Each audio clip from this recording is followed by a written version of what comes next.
Hello and welcome to FPS Coach. My name is Ron Rambo Kim, and in this video, I'm going to analyze the mouse grip of ScreaM, regarded as one of the best aimers in all of FPS gaming. In fact, during his 7 years competing in CSGO, he averaged an insane headshot percentage of 68, the current all-time highest amongst any CSGO professional. Famously known for his one-taps, ScreaM was CSGO's 7th best player in 2013 and 9th best player in 2016 according to HLTV's yearly player ratings. ScreaM retired from CSGO in early 2020 and transitioned to play VALORANT for Team Liquid. I'll go ahead and play a few minutes showcasing ScreaM's incredible aiming skills and then do a full breakdown of his grip and how it can help yours.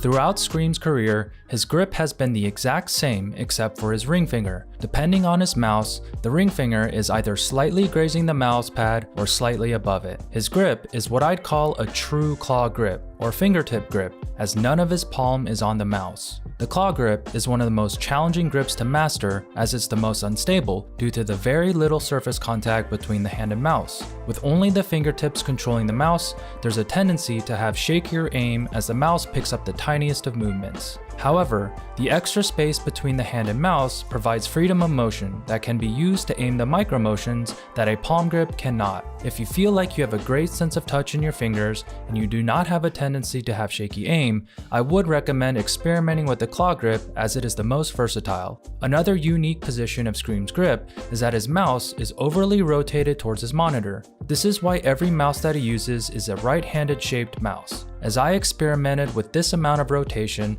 I felt my pinky finger hooking onto the bottom right side of the mouse. If the mouse has a lower palm height, only the pinky may hook onto the mouse.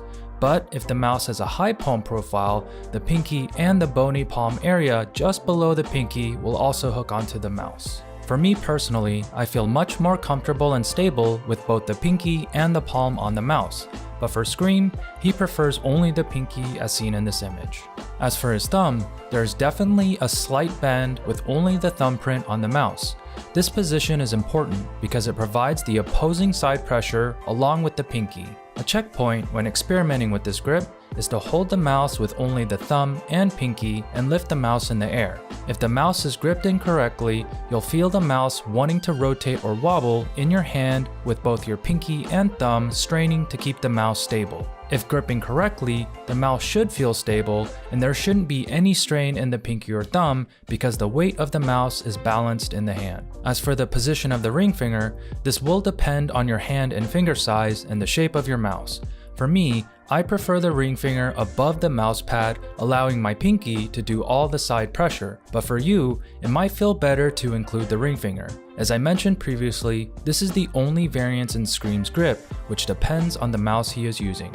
After the thumb, pinky, and ring finger are positioned, the pointer and middle finger should simply drop onto the mouse. It should feel completely natural with a curvature that matches the hand position as if you would simply rest the hand on the table with zero tension. With this pronounced curve, only the tips of the pointer and middle finger should be on the mouse. With the grip complete, there are two methods of aiming with this claw grip style.